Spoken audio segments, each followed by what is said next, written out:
everybody. Welcome back to Hey Eintracht Frankfurt, the Bundesliga podcast covering everything there is to know in the English language about Eintracht Frankfurt, our favorite club in the Bundesliga and our favorite club in Germany. And once again, we'll explain why it is not the greatest club at the moment. Garrett here in Metro Detroit. We're going to be doing something a little bit different, but also very fun tonight with this episode 304. And that is, as you know, a kind of a new way to go about this while we are, dealing with everybody's what people can do and so forth on that. We're trying something new. So that fun and adventure, still going to be talking about our favorite moody diva, and that is Eintracht Frankfurt. In the week that was, is what I'll go over. Starting off with last Thursday, the Adler traveling to Belgium to take on Union Saint-Gilloise in Leg 1 of Europa Conference League.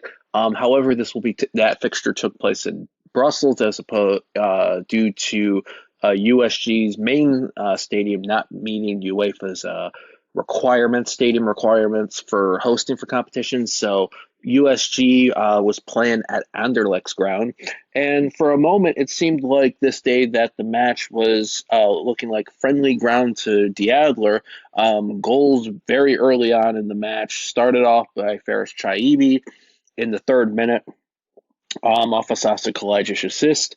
In the 10th minute, Chaibi fed Kalajic, who made it 2-0.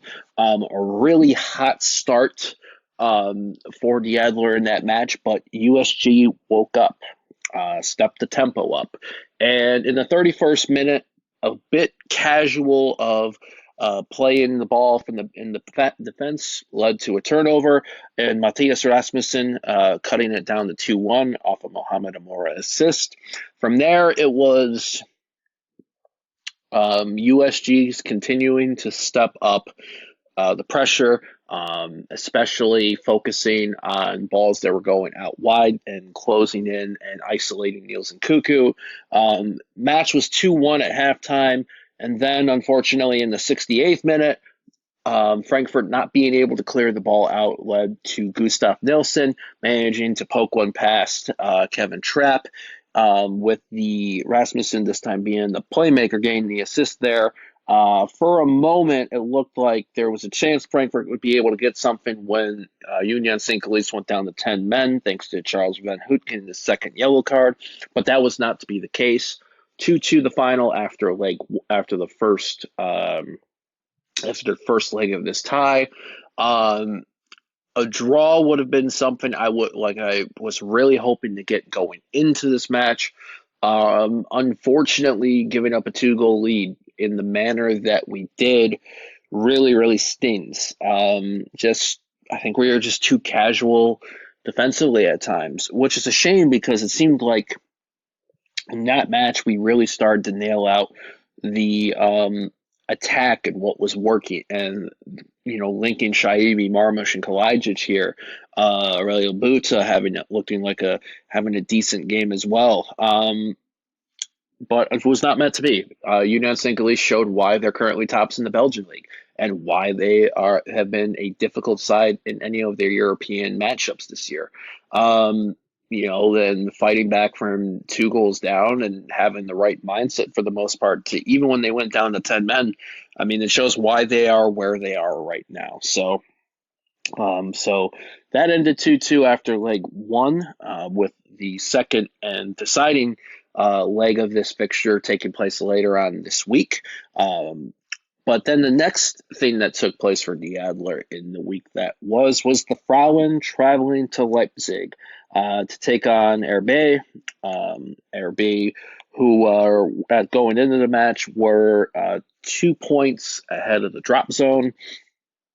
And once again, in this fixture, much like the first fixture that took place this season between both teams, Leipzig jumped out in front. Vanessa Fudala in the 11th minute, 1-0 to the hosts. From there looked like there was plenty of chances for the Adler to get an equalizer. Just wasn't seeming to going. And at the same time, Leipzig also had chances to expand their lead, which unfortunately they did in the 91st minute. Fudela got her second goal. It was there that I turned the match off because I was disgusted with what I was seeing at my desk. Must have been good luck at the moment because Ramina Chiba made it 2-1 in the 92nd minute. But unfortunately, that was the final score in that fixture, 2-1 to Leipzig. I'm even more frustrated with this one than the men's performance in Belgium the day before. That being just because of, I think, some of the substitution choices that we made during this match. We went into this match with Laura Freigang having a position where one more yellow card would have left her unable for the next league match, which is Bayern in a couple of weeks' time. And while she didn't get a yellow card in this match, it was the substitutions, the people that came off in place of her, that kind of concerned me. 1-0 down in the 69th minute, we did a double substitution. We took Verena Hanshaw off for Balara Achikaz, and then we took Nicola Anyomi off for Shakira Martinez. And in my moment there, I'm like, why isn't Freigang coming off as opposed to Anyomi? We then make our third sub in the 85th minute, which Ramina Chiba came on. But again, it was for, instead of Freigang, it was for Pia Sophie Walter. So I just didn't like the approach, and I thought we were playing with fire. And it's something that, we've seen from time to time, regardless of the men's or women's side with this club, when we don't make the right decision. So that is in the end, just another frustrating weekend result for the Frauen in a Frauen Bundesliga table that unfortunately got a bit tighter. Saturday, Nuremberg hosted Wolfsburg and was happy when that match was done because Wolfsburg put 9 on them. Yes, Nuremberg won, Wolfsburg 9. Bremen took on Freiburg. That was 0-3. Freiburg with the away win there. Bayer Leverkusen took on Hoffenheim on Sunday. That was 2-1 to the visitors, Hoffenheim over Leverkusen. Bayern with a 2-0 win over Essen, and Duisburg with a 0-0 draw against Köln. What does that mean for the Frauen in the table? The Frauen are still in third place at 26 points, but that gap is nowhere near as distant as it was even a week back. Hoffenheim are now 2 points back in fourth place with 24 points. The gap between second and third is now 9 points between Wolfsburg and Frankfurt, and 10 points between first and third, with Bayern Munich tops at 36 points and the Frauen's next opponent on March the 9th. The last part of the week that was for Eintracht Frankfurt saw the men travel to the Black Forest to take on Freiburg. Freiburg, like Frankfurt, also had European competition on Thursday, a 0-0 draw in Lens in the Europa League, and Frankfurt rode out with a little bit of rotation, not too much, from the lineup that was out on Thursday. A 3-4-3 shape, Kevin Trapp in goal, Tuta, Hasebe, Pacho, the back three, Buta, Shaqiri, Gotza, Max, your midfield four, and Shaibi and Marmush on either, basically playing number 10s behind Sasha Kalajdzic. Unfortunately, a sub had to take place in the 11th minute. Sasha Kalajdzic went down, non-contact, and when he went down, you knew something was unfortunate. And we unfortunately found out the next day that it was 2 ligaments torn by Sasha Kalajdzic. Serious knee injury, expected to be out for the rest of the year. Unfortunately, this is not the first time Kalajdzic has suffered a major leg injury like this. We just hope that it's as speedy of a recovery as possible. But Ansgar Knopf came on in the 11th minute, and a little bit after that, the Adler opened things up. Philip Max feeding a ball into the box, Omar Marmush capitalizing. 1-0 to the visitors. However, 3 minutes later, Dolan equalized. Unfortunately, just saved by Kevin Trapp, unfortunately put the ball back in Freiburg's direction, which Doan equalized. 5 minutes later, Eintracht Knopf made it 2-1. Marmish with a great feed to him. And we were looking good, but I don't know how to describe this, what led to Freiburg's equalizing goal, as just what the fuck. That being a bit casual in the back line, much like what happened on Thursday. A ball goes out to Tuta, who puts it a dangerous ball back to Makoto Hasebe. By the time Hasebe goes to take the ball, there's a Freiburg attacker coming on him. Hasebe unfortunately catches his foot.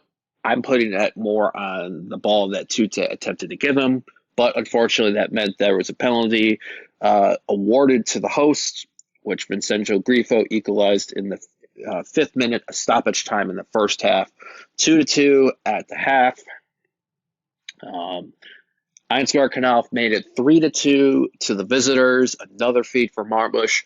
A great strike by Knopf. It's 7th in league play this year.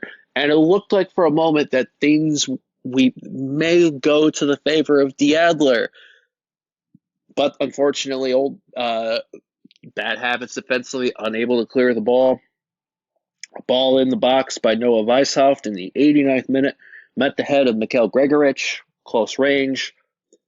3-3, and unfortunately, the final in Freiburg. I'm really happy with how our attack is, but I am very, very concerned. One, with our defensive errors and the amount we're committing, and being unable to hang on to the lead for the 3rd consecutive match. If we're gonna have something meaningful out of this season, we cannot be having defensive lapses like this constantly. So, I enjoyed how Marmish, Chaibi, and Knopf were linking off after Kovacic went off. But now we got to see, what can we do to stem the flow of mistakes on here. So this match, Freiburg and Frankfurt had a bit of a delay, much like most matches in not only in the top flight in the Bundesliga, but also SPI Bundesliga. I'm going to transfer it over to Nathan in St. Louis, who's going to go into a bit detail as to what were the protests and why the protests were taking place. Nathan, here you go. All right. Thanks, Garrett. Excellent stuff there on the games in the weekend. So, yeah, the fan protests. I'll try to keep this short, but sorry if I go a little long. So the fans are unhappy about the 2/3 vote of the members of the DFL, which is the German Football League. So 24 teams voted yes on the outside investment deal. Eintracht voted yes, and Eintracht and the other teams have a desire to remain competitive with the other leagues in Europe, namely the English Premier League. This deal would allow for a certain number of potential investors to bid against each other to win an investment deal with the DFL. Some basics here. More investors would mean more of a chance to push the bid to higher values. So this deal would give the DFL an influx of money in return for an 8% share in future TV rights. And importantly, the outside investor would have more of a say in the product both on and off the pitch. This is why the fans are upset, and this is where 50+1 comes in. So 50+1 says that the fans should have input in the direction of the league, and the Association of German Ultras have stated that they have not been given their due seat at the table for the discussions and before the subsequent votes.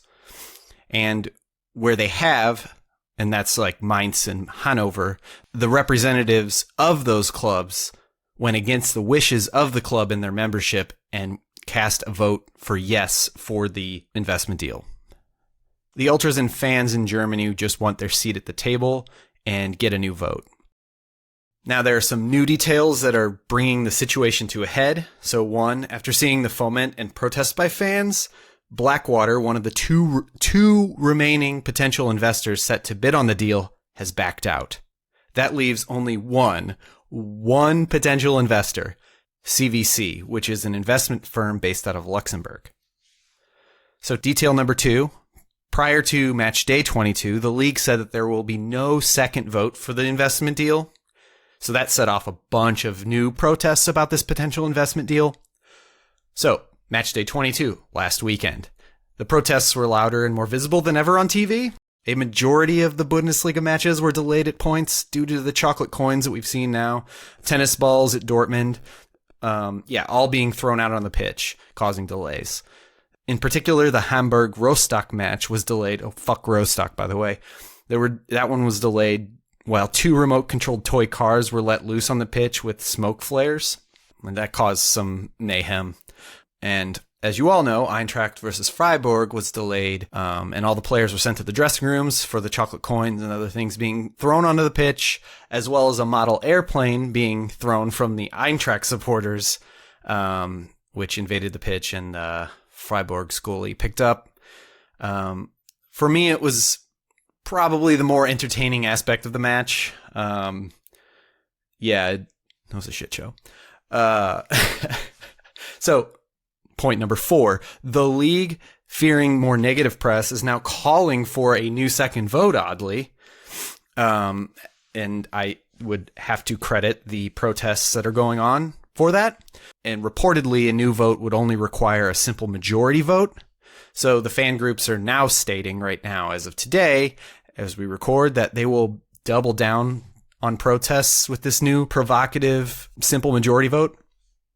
So that leaves us with what could come. So with one investor left in the pool, we can deduce that the bid process, if it proceeds, will be very quick, and the Bundesliga, the DFL, would not get anywhere near the $1 billion that they were expecting to net. It would likely deflate the value of the Bundesliga and the Bundesliga 2, while leaving the leagues beholden to a long-term deal that may siphon TV and ad money away from the league for a significant period of time. So that's a huge concern from the financial side, but it also the concern from the fan side is that they're not getting their democratic voice in this business deal, and that the game itself, the match day presence in every stadium will change over time. That's a legitimate concern. So if the investment deal happens at all, the DFL changing the vote shows that the protest is working. Will CVC pull out? Will CVC pull out, leaving no potential investors? It could happen. It could happen this week, or it might happen not at all, but there is more pressure being put on this deal. The story's not over yet. For me, fan participation in the game is why I love Eintracht in the Bundesliga. In no other league, in any other part of the world, do fans have such a demonstrable opinion and effect on the product on the field. Against insurmountable odds, gigantic corporate machinations. So my hope is that the Bundesliga stops comparing itself to the other leagues in Europe and leans fully in on what makes it special. The special game day atmospheres brought by the fans from Kiel to Osnabrück to Augsburg to Union Berlin. Everywhere in Germany. Lean into that. Lean into the fan-driven league. Okay, enough out of me. So I'll pass it back to Garrett for the fucked up stat time. All right. Thank you, Nathan, for filling us in on all that took place protest-wise this past weekend across Bundesliga and Zwei Bundesliga in Germany. And now it is time for unfortunately becoming a recurring subject topic on the Hef Pod, and that is fucked up stat time. Fucked up stat time is a two-parter. So it's going to start off with the Frauen, who lost for their 4th time this year in the Google Frauen Bundesliga. Unfortunately, like the first 2 losses, they came in pairs. The first 2 matches of the season saw Frankfurt Frauen lose at Essen and at home to Wolfsburg, and their most recent 2 losses have been to Wolfsburg away and then Leipzig on the road. also. So here's hoping that the Adler can keep it that and make it not worse than what this run is on the Frauen. We'll find out in a couple of weeks' time. But unfortunately, this ties in to the main fucked up of today. When we did episode 300, Chris and I, one of the things we had talked about was Chris mainly, although I also played with Firebright predicting a 2-0 clean sheet for us at Cologne, was our intentions of what we'd like to see happen with the Moody Diva. In particular, Chris wanting to be willing to go to Frankfurt to bury the Moody Diva. That Moody Diva seems to be really, really fucking pissed off at us. Since that recording has taken place, the men have played a handful of 4 matches. They started off with a 2-0 loss at Köln, who went into that match only scoring 12 goals. And it was Frankfurt wound up with 2 red cards in that match. And then the last 3 matches have all been draws, all been blown leads. The Union Saint-Gilloise match was a 2-goal lead blown. And the Freiburg match was 3 leads blown in 1 match. The Frauen appeared to get away from this curse early on with wins against Essen and then a Pokal win against Freiburg. But unfortunately, they've lost their last 2 matches, as mentioned, to Wolfsburg away and Leipzig on the road. How long will this curse continue? Hopefully the admission of this curse stems it, nips it, puts us in the right direction. I'll take a little bit of heat for the 2-0 clean sheet prediction against Cologne. But I'm also going to put a lot of this on Chris, which is actually pretty funny because I'm going to transfer it over to Chris to go over with hashtag what are we drinking. Chris, take it away. Hey everyone, Chris here in Grand Ledge, Michigan. Well, as I say that, I realize you have no clue where that is. Hold up your right hand, point to the center of your palm, and that's where I'm at right now. Anyway, I didn't get a chance to watch a lot of soccer this weekend. Life gets busy. It gets in the way. Unfortunately, I got one of those day jobs that takes way too much time. But a little disappointed with the draws against Saint-Gilloise and Freiburg, and extremely disappointed with the women's loss at Leipzig. But I'm not going to bullshit you with a breakdown that I just can't give in honesty, so I won't. But I will get into a subject I did participate in this weekend, and I think the reason Brian keeps me around, because I contribute weekly for this one, is hashtag what are we drinking. It's still the whiskey winter where I live. That's the era that I'm in, as the kids say right now. But it's about to be 60 degrees Fahrenheit this week. So the earthy, real flavorful whiskeys are going to get mixed a little bit. We're going cocktails as we hit these warmer temperatures, at least for now, because 7 days from now, it's going to be cold as hell again. This won't be a paid advertisement, but it's probably going to sound like it. I'm going to hype up one of my favorite spirit shops in the world, and that is Spirits and Spice. The location that I go to is in Washington, D.C. They've got locations basically anywhere you can have fun. Boca Raton, Sedona, Chicago, Las Vegas, and Jackson Hole, Wyoming. Just a great shop. Lots of high-quality spirits that they produce in-house. Others that they source from around the country from other producers. They do olive oils and wines and brandies and other liquors. Just outstanding stuff. Really unique flavors. And the cool thing about them, Spirits and Spice will ship. If you live in a cool state, we're not allowed to ship alcohol into Michigan here, but if you live in a cool state, they can probably ship stuff to you. So yeah, check them out. Washington, D.C., DuPont Circle, Connecticut Street, and Connecticut Avenue, and R Street Northwest. Or, check them out, spiritsandspice.com. For me, the old fashioned this weekend. Love to hear what you're drinking. Hit me up on social media at C&D313 or hefpod.com. But that's all I really got for you this week. I'll be hopefully drinking some of Spirits and Spice best stuff during the Eintracht match this weekend, so I can give you some football talk next week. But for now, I'm going to send it back to Brian for segment 2. He'll hook you up with more information that you need to get into the next weekend of the Bundesliga. Until then, whatever you're drinking, whoever you're drinking with, and whatever you're drinking to, I'm right there with you as I say Prost. Stand by for segment 2 with Brian.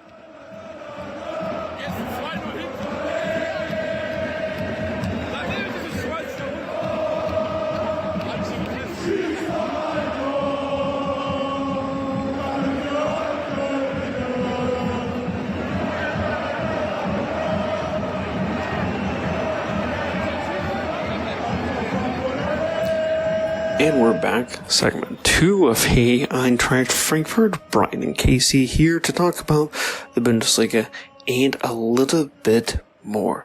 So, yes, we can talk about the pharmaceutical team sitting atop the Bundesliga with an 8-point gap on traditional leaders Bayern.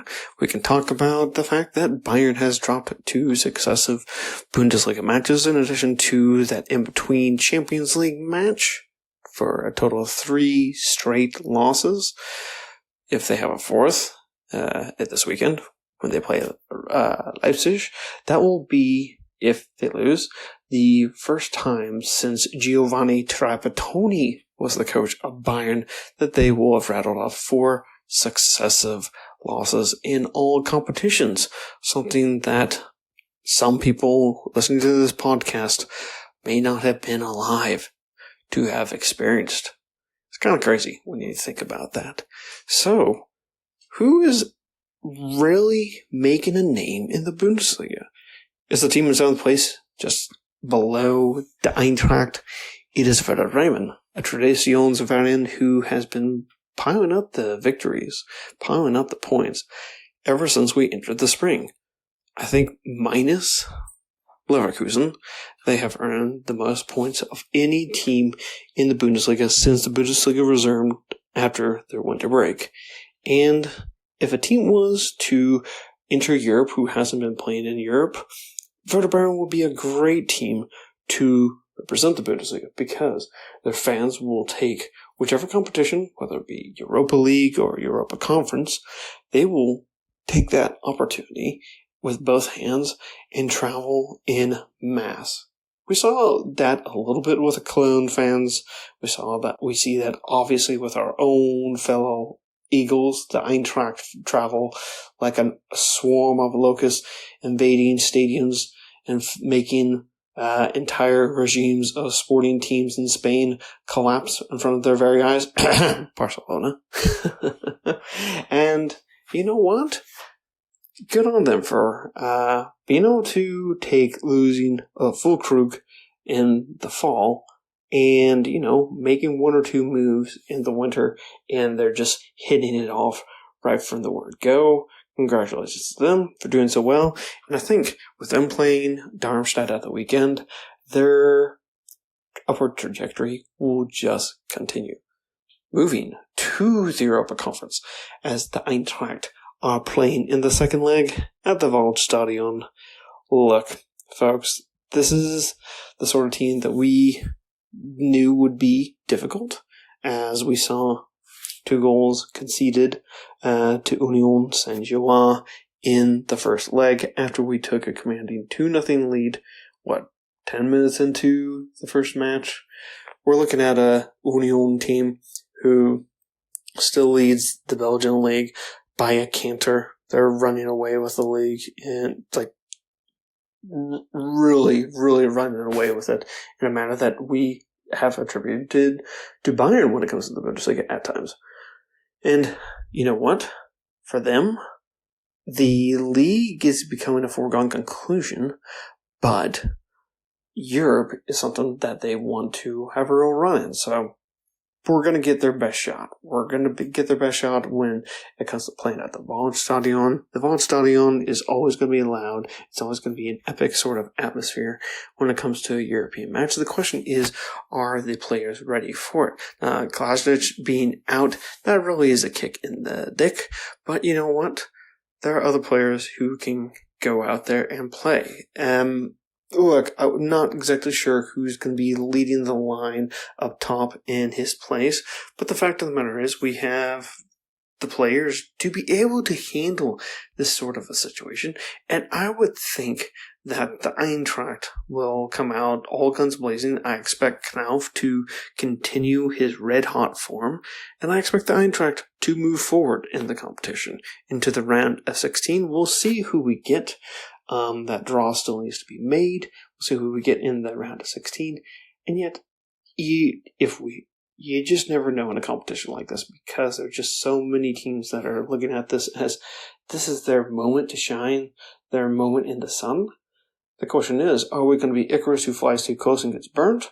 Or are we going to be a smart eagle who's able to outmaneuver everybody else to grab that trophy in Athens? We'll see. It's going to be a very enticing match, and I can't wait for the Eintracht to get underway this Thursday. And yeah, good luck to anyone who is able to acquire a match ticket or still trying to get to the match itself, because the atmosphere will be buzzing. Speaking of buzzing atmospheres, typically that is the Waldstadion, and it might be, I don't know, we got a big Sunday slate of matches, as the Eintracht is one of just 3 matches for the Bundesliga for this Sunday, but that's because of the European Friday players. Eintracht and Freiburg both playing on this Thursday in their respective UEFA competitions, so Eintracht hosts Wolfsburg. So this is going to be the least attended match of the season, as typically is when we welcome the Volkswagen Dieselgate of a club to the Waldstadion. But what did Wolfsburg do at the weekend? 1-1 draw with BVB. Look, BVB got an early goal, and they thought, we can just see this out, not a big deal. You know what, you would think that Wolfsburg in this Niko Kovac form, entering this match, 23 points from 21 played. It's not like in other seasons that could be, a fireable offense for Niko Kovac. But the thing is, the team looked like they were fired up for that match. But the thing is, Wolfsburg has had blips where this has happened. They lost 1-0 to Union on the road. Could only muster before that a 2-2 draw with Hoffenheim. It's been a minute since they've had a victory in any of the competitions, because they had a draw with Köln and Heidenheim and Mainz to open up 2024 after getting beaten by the likes of Bayern. You had to go all the way back to them going to Darmstadt and winning in Darmstadt. Not the easiest thing to pull, as the Eintracht found themselves, but Wolfsburg doesn't really scare a team, and they've been just kind of like a lifeless dead corpse, just going match to match, just getting through it. I don't think that if the Eintracht come away with a victory, I expect Niko Kovac to probably get sacked, because what is there? There's nothing to the team. Granted, even a firing, what does that really do to a club like Wolfsburg? Because they don't have, you need to have a man with a plan months in advance if you're going to be making a coaching change. You have someone with the ideas to be able to inspire players to want to play for them. And I look at Wolfsburg and I say this is the team, the right time for the Eintracht to be playing them, and will be the team that is able to solve Eintracht's recent woes when it comes to playing in the Bundesliga whilst being sandwiched between European matches. So I'm expecting first against Union Saint-Gilloise, because I did not make a prediction. I'm expecting Eintracht to go into extra time, and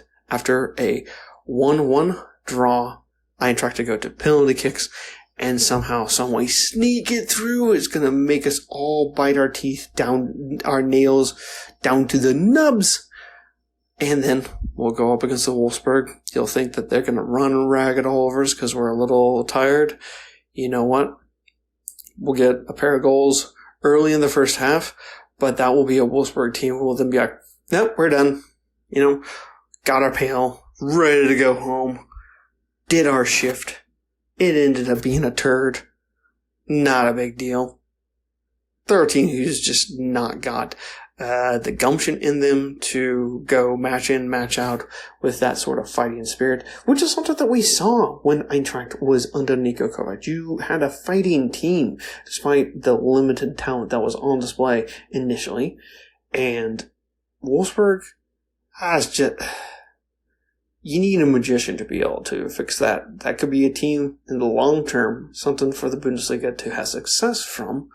But you gotta have all the stars align, and really, it's just a money pit that you just throw money onto the fire and watch it burn, and nothing happens. So, that being said, those are our predictions for the Eintracht 2 matches for this week.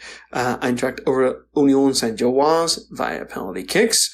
Gonna be dicey. And Eintracht, you know what? I think the final score will be 3-1. I think that the Eintracht will get a garbage time goal after conceding a goal in something like the 60th-ish minute, which makes people piss their pants. But, there won't be enough fight in the Wolfsburg to be able to push all the way on the Eintracht, and the Eintracht will come away with the 3 points. But, hey, you know what? It's not my money. If you want to bet it, that's on you. So, ways to get in contact with the podcast. In case you have any gripes to throw at me, you can find me on Twitter, or X, at KACSGE. The podcast handle is at HEFpod. Hey Eintracht Frankfurt on Instagram is where you can interact with us there. And hey, you can also get a hold of Garrett. Garrett can be found on Twitter /X at GMComats. You can get also in contact with Detroit's SGE at Detroit SGE. And, of course, throw dirt in the face of Chris in Detroit, or should be just Chris in Michigan, let's be real, at C in the D 313. And, of course, this podcast is always produced by our Earthwall man, Nathan in St. Louis.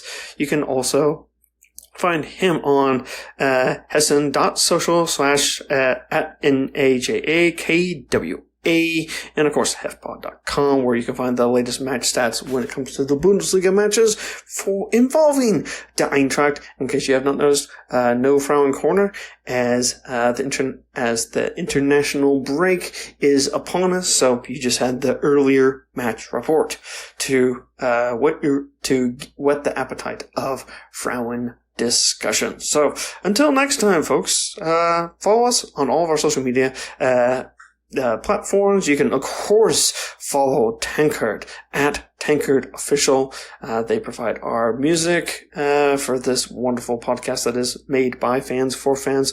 Till next time, tschüss. Oh, fuck Rostock, by the way. Hey, Eintracht Frankfurt, la la la la.